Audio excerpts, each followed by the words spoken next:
வணக்கம் மக்களே, என்னோட பிறந்த நாளைக்கு பாடி டிரான்ஸ்ஃபர்மேஷன் பண்ண இன்னும் 77 டேஸ் இருக்குது. ஸோ இன்றைக்கி வழக்கம் போல் காலையில் சீக்கிரமாக ஜிம்முக்கு கிளம்பிட்டேன். இன்றைக்கான ஒர்க் அவுட் செஷன் செஸ்ட்டும் பைசப்பும் தான். செஸ்ட்டுக்கு பார்பலில் இன்க்ளைன் செஸ்ட் ப்ரெஸ்ஸு. ஸோ இதை நல்லா ஸ்லோ அண்ட் ஸ்டடியாக 3 செட்டுக்கு பண்ணிட்டு, செகண்ட் வேரியேஷனாக லோவர் செஸ்ட்டை கான்சென்ட்ரேட் பண்ண கேபிள்ஸில் டிக்ளைன் செஸ்ட் ஃப்ளைஸு, அதுவும் 3 செட்டு. மூணாவது வேரியேஷனாக மிஷின்ஸில் செஸ்ட் ஃப்ளைஸ் பண்ணி ஓவராலாக செஸ்ட்டை நல்லா கான்சென்ட்ரேட் பண்ணி போட்டேன். பைசப் ஒர்க் அவுட்ஸுக்கு ஃபஸ்ட்டு வேரியேஷனாக பேசியன் கேபிள் கேர்ள்ஸு. இதை நம்ம ஜிம்மில் வாத்தியார் தான் சொல்லி கொடுத்தாரு. இதை பண்ணவும் பைசப்ஸில் நல்ல டென்ஷன் வந்து ஃபீல் ஆச்சுங்க. செகண்ட் வேரியேஷனாக ஸ்ட்ரைட் ராடில் பைசப் கேர்ள்ஸு, அடுத்து ஹேமர் கேர்ள்ஸ் போட்டு இன்றைக்கான ஜிம் செஷனை முடிச்சுட்டேன். ரிட்டன் ரூமுக்கு வந்ததும் மார்னிங் பிரேக்ஃபாஸ்ட்டை ப்ரிப்பேர் பண்ணி சாப்பிட்டுட்டு காலேஜுக்கும் கிளம்பிட்டேன். மதியம் காலேஜ் முடிஞ்சு வரவும் சரியான தலைவலி.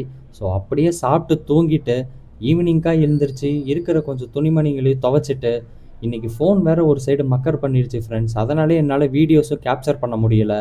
நைட்டு டின்னரை ப்ரிப்பேர் பண்ணி சாப்பிட்டுட்டு வீடியோஸை எடிட் பண்ணி யூடியூப்லேயும் போஸ்ட் பண்ணிவிட்டு தூங்கிட்டேன். நெக்ஸ்ட் வீடியோவில் பார்க்கலாம்.